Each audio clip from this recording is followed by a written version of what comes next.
ফিলিস্তিনের গাজা উপত্যকার যুদ্ধবিরতির আলোচনাকে কোনোভাবেই খর্ব না করতে সতর্কবার্তা দিয়েছে যুক্তরাষ্ট্র।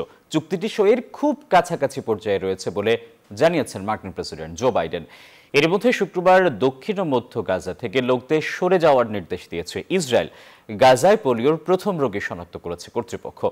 এদিকে ফিলিস্তিনিদের উপর আগ্রাসন বন্ধের দাবিতে বিশাল সমাবেশ হয়েছে ইয়েমেনে।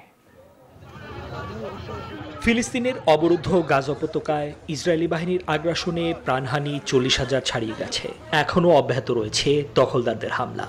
গাজায় যুদ্ধবিরতি প্রতিষ্ঠা নিয়ে কাতারের রাজধানী দোহায় চলা আলোচনা শুক্রবার স্থগিত হয়ে গেছে। আগামী সপ্তাহে আবারও আলোচনায় বসবেন মধ্যস্থতাকারীরা।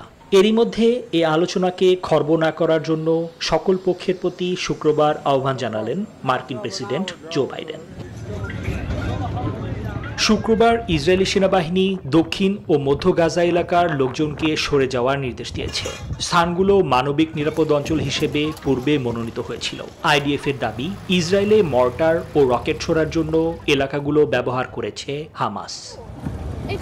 চলমান অস্থির পরিস্থিতির মধ্যেই শুক্রবার ফিলিস্তিনের স্বাস্থ্য মন্ত্রণালয় এক বিবৃতিতে জানিয়েছে, গাজার দেইর আল বালাহ শহরের একটি 10 মাস বয়সী শিশুর পোলিও রোগ হওয়ার তথ্য নিশ্চিত হওয়া গেছে। টিকা পেয়েছিল না শিশুটি।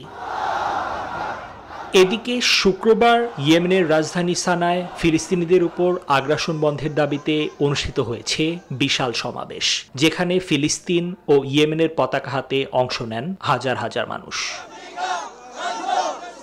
নিবির আমিন, নিউজ 24।